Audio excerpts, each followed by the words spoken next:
जंग हो रही है, हमारी कौम या तो मजाक बना रही है या फिर हमारी कौम 6-6 घंटे टीवी पर न्यूज सुन रही है। हुआ क्या, अब क्या हुआ, अब क्या हुआ, अब क्या हुआ, हालात हाजरा पर नजर है। मैं अगर आप सामने बैठे हुए लोगों से पूछूं ना, हर एक के पास अपनी अपडेट्स हैं, लेकिन पूछूं कि आज फजर की नमाज कितने लोगों ने पढ़ी है, तो फिर पता लग जाएगा कि इस जंग में कुरानी उसूल पर अमल करने वाले कितने हैं। भाई ये तो तय है ना कि अगर जंग की इंतहा को सोचें, मैं नहीं चाह रहा कि ऐसा हो और कोई भी शऊर ये नहीं चाहेगा, लेकिन सिर्फ समझाने के लिए अर्ज कर रहा हूं, ये जो जंग छोटी मोटी झड़पें चल रही हैं, हम इसकी इंतहा को सोचें। इसकी इंतहा क्या है? इसकी इंतहा यह है कि दोनों मुल्क एक दूसरे पर एटम बम मार दें, ये इंतहा है। आज से कोई 70 साल कमोबेश इससे पहले जो अमेरिका ने नागासाकी और हिरोशिमा पर एटम बम मारे थे, तो उनमें पहला बम गिरते ही जो जापान के उन शहरों का टेम्परेचर है वो 4000 डिग्री सेंटीग्रेड हो गया था। अभी कितना, कराची में अगर 41, 42 और 45 हो जाए तो हमसे बाहर निकला नहीं जाता, और हज के दौरान 52 डिग्री सेंटीग्रेड भी हो गया था, तो उसमें भी मीना के खेमे से बाहर नहीं निकला जा रहा था, ऐसी शिद्दत। यानी ये 50-52 तो बहुत ज्यादा है। 4000 डिग्री सेंटीग्रेड गर्मी हो गई थी जब एटम बम गिरा था, कोई भी नहीं बचा था, कोई भी नहीं बचा था।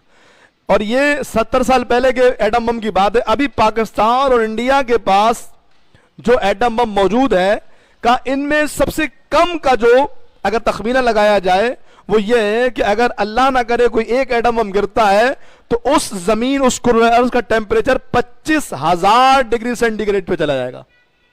वो 4000, ये 25,000। ये बोलना बहुत आसान है, लेकिन कंपैरिजन कीजिए तो नाकाबिले यकीन बातें।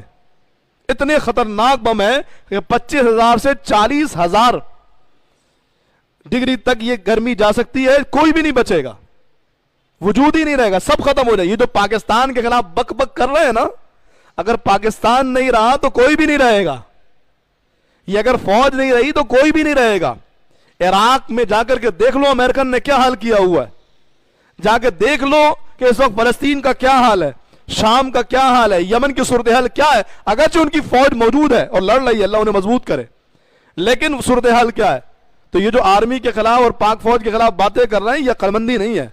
हमारा कोई ताल्लुक नहीं किसी सियासी जमात से, और ना ही जाहिरी तौर पर हमारा कोई आर्मी से रिश्ता है, और ना ही कोई आर्मी वाला हमसे राब्ते में है और कान में कहे कि शायद अब ये बोलना है। खुदा की कसम ऐसा नहीं है।